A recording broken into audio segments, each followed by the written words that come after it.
जैसा कि हमारे मुख्यमंत्री डॉक्टर मोहन यादव जी और आपके भूतपूर्व मुख्यमंत्री और भारत सरकार में कृषि मंत्री श्री शिवराज सिंह चौहान ने आपको जानकारी दी है कि आज मध्य प्रदेश को जो सौगात मिल रही है बहनों भाइयों, ये छोटी मोटी सौगात नहीं है बल्कि एक बहुत बड़ी सौगात है। और इस क्षेत्र का तो मैं मानता हूं कि बहुत बड़ा सौभाग्य है। और जहां तक मध्य प्रदेश का प्रश्न है, मध्य प्रदेश पूरे हिंदुस्तान में भारत के हृदय प्रदेश के रूप में जाना जाता है। और यहां पर BEML की ग्रीनफील्ड रेल मेट्रो संयंत्र का आज शिलान्यास हुआ है। जहां तक मध्य प्रदेश का प्रश्न है, मध्य प्रदेश के साथ हमारा बहुत ही पुराना रिश्ता है। मैं जब भारतीय जनता पार्टी के यूथ विंग में काम करता था अध्यक्ष के रूप में, उस समय हमारे श्री शिवराज सिंह जी मध्य प्रदेश का यूथ विंग का काम करते थे। बहुत ही पुराना रिश्ता हमारा शिवराज सिंह जी चौहान जी के साथ भी है। मध्य प्रदेश में बराबर आने जाने का सिलसिला लगातार पिछले 25-30 वर्षों से बना रहा है।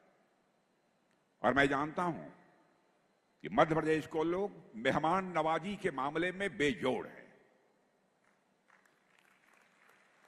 और यहां के लोगों का ऐसा मधुर व्यवहार रहता है, कोई भी आए मध्य प्रदेश वासियों के व्यवहार से बिना प्रभावित हुए नहीं जा सकता है। यह भी मध्य प्रदेश की एक सबसे बड़ी विशेषता है। आज पूरा मध्य प्रदेश अवंतिकानाथ भगवान महाकाल के आशीर्वाद से डॉक्टर मोहन यादव के नेतृत्व में निरंतर विकास के पथ पर आगे बढ़ रहा है। जो भी विकास को गति यहां पर श्री शिवराज सिंह जी चौहान ने मुख्यमंत्री के रूप में दी थी, बहनों भाइयों, मैं देख रहा हूं कुशी कुशलता और तेजी के साथ हमारे डॉक्टर मनमोहन यादव जी इस मध्य प्रदेश को आगे ले जाने का काम कर रहे हैं। और सारा आज हिंदुस्तान मध्य प्रदेश को बहुत ही आशा और विश्वास की नजरों से देख रहा है। यह कोई छोटी बात नहीं है। 1800 करोड़ रुपए के निवेश के साथ इस परियोजना का शुभारंभ आज यहां पर हो रहा है और 5000 से अधिक लोगों को रोजगार मिलेगा। शायद ही ऐसी 1-2 परियोजनाएं मध्य प्रदेश में होंगी जिनके लगने पर लोगों को 5000, 6000, 7000 नौजवानों के हाथों को रोजगार मिला होगा। और इसके लिए भी मैं डॉक्टर मोहन यादव जी को भी बधाई देता हूं और साथ ही साथ मैं शिवराज सिंह जी चौहान को भी बधाई देता हूं कि इन सब लोगों के प्रयास से ही यह संभव हो पाया। और मध्य प्रदेश के संबंध में जो मेरा लगाव है, मैं आप सबको आश्वस्त करना चाहता हूं, आगे भी जहां तक जो भी बन सकेगा, रक्षा क्षेत्र के माध्यम से जो भी संभव होगा वह करने के लिए मैं सदैव तैयार रहूंगा। और आज मैं देख रहा हूं कि हमारे डॉक्टर मोहन यादव जी, हमारे शिवराज सिंह चौहान की जो एक लंबी विरासत थी, 18 वर्षों की थी ना, 18 वर्षों की, 18 वर्षों की विरासत को तेजी के साथ आगे बढ़ाने का काम कर रहे हैं। और आज यह बहुत ही एक महत्वपूर्ण हमारी पब्लिक सेक्टर अंडरटेकिंग है BEML। और वह BEML आज एक बहुत ही महत्वपूर्ण यूनिट यहां स्थापित कर रही है। और बहनों भाइयों, यह कोई केवल एक यूनिट नहीं प्रारंभ हो रही है। ऐसे सैकड़ों छोटी मोटी इकाइयां होंगी, औद्योगिक इकाइयां जिन्हें MSMEs कहते हैं, वह भी यहां लगेंगी। और जो लगी हुई हैं, जो इस काम को कर सकती हैं, उन्हें भी इसका लाभ पहुंचने वाला है। यह कोई सामान्य बात नहीं है। उद्योग धंधों के मामले में मैं मानता हूं कि यह क्षेत्र ही नहीं बल्कि मध्य प्रदेश बड़ी तेजी के साथ आगे बढ़ेगा। और मुझे बतलाया गया है कि मध्य प्रदेश में औद्योगिक विकास के लिए जो प्रयास किया जा रहा है, 30 लाख करोड़ रुपए से अधिक का निवेश, इन्वेस्टमेंट इस मध्य प्रदेश को प्राप्त हुआ है। इतने अल्प समय में 30 लाख करोड़ रुपए का और मैं जानता हूं शिवराज जी सिंह चौहान के शासनकाल में भी बड़ी मात्रा में निवेश आए हैं, लेकिन डॉक्टर मोहन यादव जी भी जिस तेजी के साथ इस काम को आगे बढ़ाने की कोशिश कर रहे हैं, मैं डॉक्टर मोहन यादव जी को हृदय से अपनी तरफ से मैं हार्दिक बधाई देता हूं। और मुझे इस बात की भी जानकारी दी गई है मेरे बहनों भाइयों कि राज्य सरकार ने 48,000 हेक्टेयर का भूमि बैंक भी तैयार किया है, यानी अधिक से अधिक उद्योगों को लाने का एक संकल्प हमारी इस मध्य प्रदेश सरकार का है। और केवल भूमि बैंक ही नहीं तैयार किया है, मुझे बताया गया है कि यहां पर इंटरनेट की सुविधा भी वहां पर उपलब्ध कराई गई है, फैक्ट्री शेड तैयार किए गए हैं, कनेक्टिविटी भी की सुविधा भी मुहैया कराई जा रही है, और साथ ही साथ यहां पर उत्पादन का कार्य प्रारंभ करने के लिए कुछ उद्योग भी स्थापित किए गए हैं। वैसे तो पहले से ही मैं जानता हूं कि हमारी खमरिया और जबलपुर में रक्षा क्षेत्र की कई इकाइयां बहुत ही अच्छी तरह से काम कर रही हैं, और मैंने यह अनुभव किया है पिछले 25-30 वर्षों में कि रक्षा क्षेत्र का एक केंद्र बनने के लिए जो गुण चाहिए, जो संसाधन चाहिए, बहनों भाइयों, इस मध्य प्रदेश में वह गुण भी हैं मध्य प्रदेश वासियों के अंदर, और साथ ही साथ वह संसाधन भी मध्य प्रदेश के पास है, ऐसा मैंने महसूस किया है। यहां पर लंबे समय से मध्य प्रदेश में कर्मठ नेतृत्व रहा है। सुंदरलाल जी पटवा, यहां पर हमारे शिवराज सिंह चौहान 18 वर्षों तक मुख्यमंत्री, और एक नौजवान आज डॉक्टर मोहन यादव ने कमान संभाली है। स्वाभाविक है, नेतृत्व यदि शानदार हो तो विकास तेजी के साथ होता है। और मुझे मध्य प्रदेश के विकास को देखते हुए तो बहनों भाइयों अब यह लगता है कि शायद कुछ वर्षों के बाद इस मध्य प्रदेश को लोग मॉडर्न प्रदेश कहना शुरू कर देंगे सारे हिंदुस्तान में। यह मध्य प्रदेश ही नहीं बल्कि मॉडर्न प्रदेश है। आज रेल कोच फैक्ट्री का शिलान्यास हुआ है, और इसका नाम भी माने सृष्टि के रचयिता ब्रह्मा जी के नाम पर रखा गया है। माने इस यूनिट की कितनी अहमियत है, नाम देने में भी पूरी सावधानी बरती गई है, सोच समझकर इस इकाई का नाम रखा गया है। क्योंकि आप जानते हैं सृष्टि का निर्माण यदि किसी ने किया था तो ब्रह्मा जी ने ही किया था। इस आदिकर्ता सृष्टि के रचयिता के नाम पर इस यूनिट का नाम रखा गया है। यहां रेल के डिब्बों का निर्माण तो होगा ही, साथ ही रेलवे के और भी अलग अलग प्रोडक्ट्स, रेलवे के अलग अलग और भी सारी सामान यहां पर बनाए जाएंगे। और मुझे बताया गया है कि 1,800 करोड़ रुपया इस काम में लगेगा। और बहनों भाइयों, जो मुझे जानकारी दी गई है उस आधार पर मैं विश्वास के साथ कह सकता हूं 2 साल के अंदर यह काम पूरा होकर रहेगा, और यह फैक्ट्री यहां पर जगमगाती हुई आपके नजरों के सामने होगी। स्वाभाविक है कि जब फैक्ट्री यहां लगेगी तो आसपास के क्षेत्रों का भी तेजी के साथ विकास होगा, और यहां जो कोच बनेंगे वह रेल कोचेज भारत के ट्रांसपोर्टेशन सेक्टर को तो नई गति दे ही रहे हैं, साथ ही यहां पर बुलेट ट्रेन या जो भी ट्रेनें चल रही हैं तेज गति से, सारी तेज गति से चलने वाली ट्रेनों में भी यदि कोच कहीं का बना होगा तो मध्य प्रदेश की धरती का और मध्य प्रदेश के हाथों के वासियों के हाथों से बना हुआ कोच लगेगा। यह सामान्य उपलब्धि नहीं है। विश्वास है, मुझे पक्का विश्वास है कि बीईएमएल भारत के आर्थिक विकास की गति में अपना एक अच्छा योगदान देगा। और हमारी सरकार का जहां तक प्रश्न है मेरे बहन भाइयों, आर्थिक विकास और स्वावलंबन पर हमारे प्रधानमंत्री मोदी जी विशेष बल दे रहे हैं। भारत को उन्होंने कहा है कि हम आत्मनिर्भर बनाकर ही दम लेंगे। पहले आपने देखा होगा कि अधिकांश बड़ी बड़ी मशीनें, बड़े बड़े कलपुर्जे दुनिया के दूसरे देशों में बनते थे, लेकिन हमारे प्रधानमंत्री ने करिश्माई काम किया है बहनों भाइयों, करिश्माई काम किया है। आज ट्रेनों में भी यदि कोच कहीं का बना होगा तो मध्य प्रदेश की धरती का और मध्य प्रदेश के हाथों के वासियों के हाथों से बना हुआ कोच लगेगा। यह सामान्य उपलब्धि नहीं है। विश्वास है, मुझे पक्का विश्वास है कि बीईएमएल भारत के आर्थिक विकास की गति में अपना एक अच्छा योगदान देगा।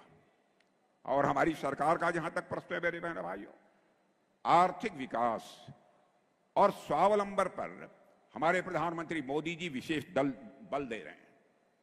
भारत को उन्होंने कहा है कि हम आत्मनिर्भर बनाकर ही दम लेंगे।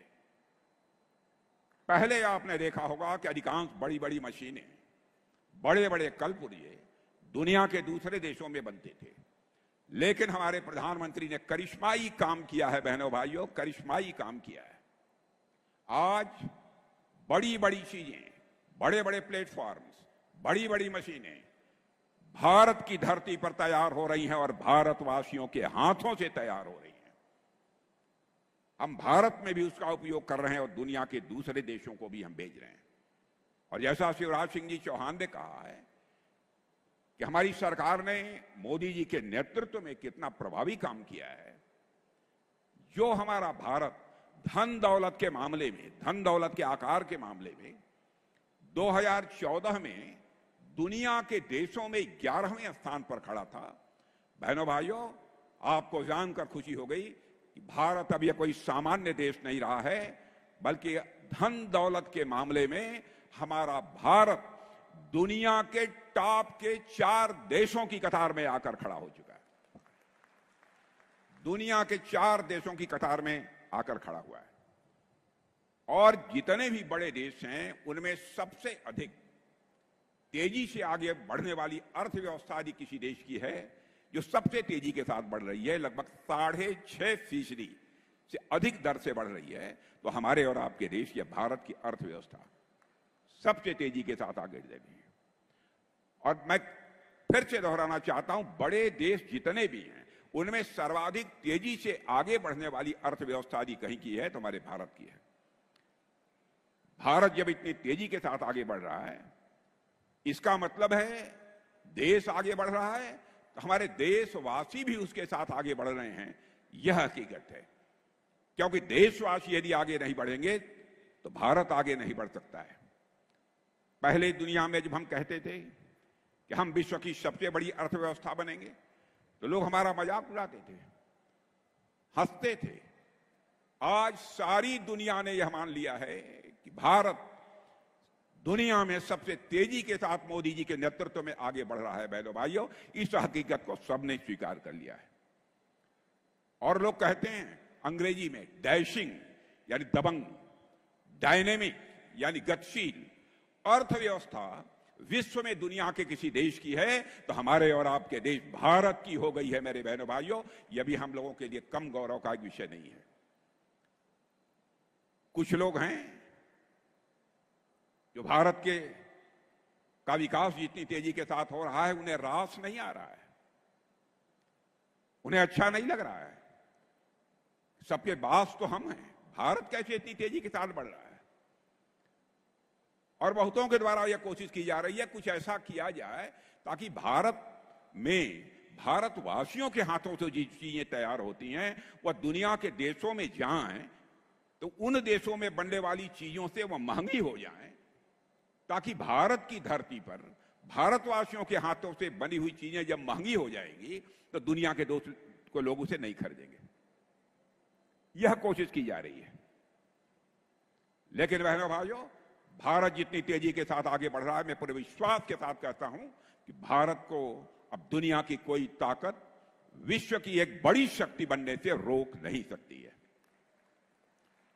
जहां तक रक्षा क्षेत्र का प्रश्न है, मेरे मित्रों, मैं कहना चाहता हूं, रक्षा क्षेत्र की हमारी हालत यह थी डिफेंस की कि पहले प्राय हर चीजें दुनिया के दूसरे देशों में बनती थी, विदेशियों के द्वारा बनती थी, उन्हीं की पूंजी लगती थी, और हम लोग जब जरूरत पड़ती थी तो दुनिया के दूसरे देशों से जाकर चाहे कुछ भी हो, हवाई जहाज हो, हथियार हो, प्लेटफॉर्म्स हो, जो भी हो, सब कुछ हम दुनिया के दूसरे देशों से खरीदते थे।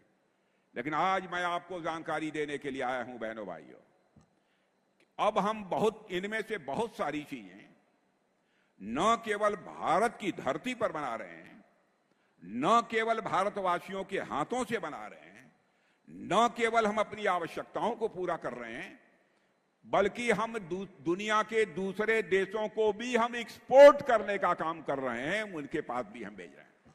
दुनिया के देश सब हमारे सामान को खरीदने का काम कर रहे हैं।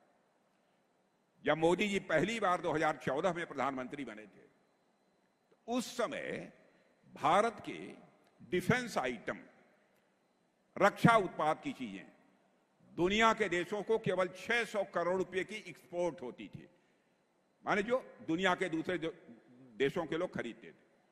बहनों भाइयों, आपको जानकर खुशी होगी, अब हम 24,000 करोड़ से ज्यादा का डिफेंस आइटम अब एक्सपोर्ट कर रहे हैं। यह है भारत की ताकत, यह नए भारत का यह नया रक्षा क्षेत्र है। और निर्यात लगातार बढ़ रहा है। और मैं यहां के नौजवानों का करिश्मा बतलाना चाहता हूं। जो टेक्नोलॉजी होती है, जो हिंदी में तकनीक कहते हैं, यह तकनीक भी दुनिया के दूसरे देशों के नौजवान बनाते थे।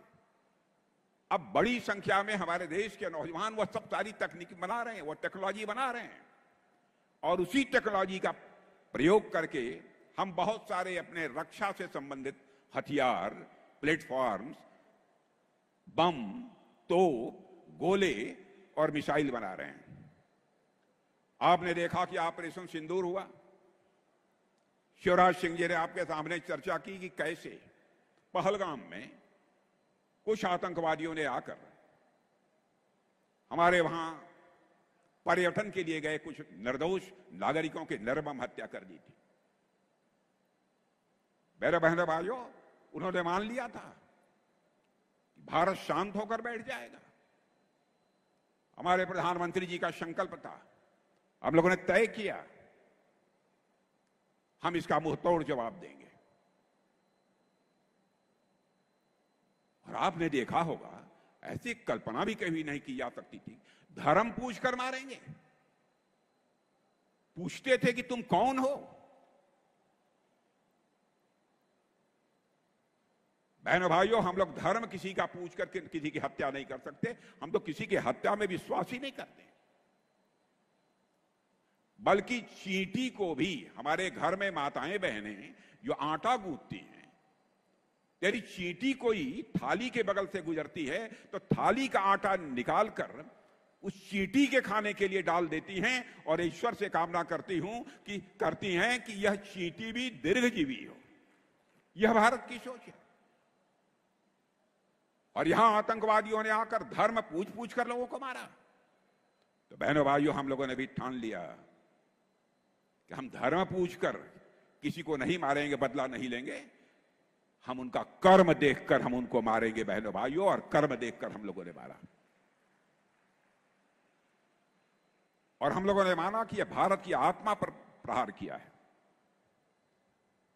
और मैं आपको याद दिलाना चाहता हूं, जब सीता जी लंका में थी, रावण ने अपहरण किया था, तो उस समय हनुमान जी जब वहां पहुंचे और जब पूरी लंका की वाटिका में तोड़ फोड़ सब मचाई, और फिर जब सीता जी के पास पहुंचे तो सीता जी ने बड़ी विनम्रता से कहा कि हे हनुमान, ये आपने क्या किया? लंका में आपने इतनी तोड़फोड़ क्यों की? इतने लोगों को क्यों मारा? तो जानते हैं, बड़ी विनम्रता से बैठकर और हाथ जोड़कर हनुमान जी ने सीता जी से कहा, हे माते, जिन मोहि मारा तिन मोहि मारे। जिन्होंने हमको और हमारे लोगों को मारा था, हमने उन्हीं को मारा है। और बहनों भाइयों, मैं आपको रक्षा मंत्री होने के नाते भी स्पष्ट तौर पर बतलाना चाहता हूं, हमारे प्रधानमंत्री जी का भी संकल्प है। भारत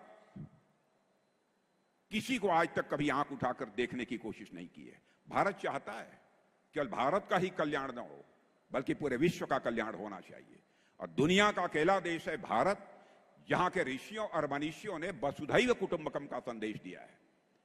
भारत की सीमा में ही नहीं, बल्कि पूरे विश्व की धरा पर रहने वाले जितने लोग हैं सभी का कल्याण होना चाहिए। यह संदेश सारी दुनिया को, दुनिया के किसी एक देश से गया है तो केवल और केवल हमारे और आपके देश भारत से गया है मेरे बहनों भाई।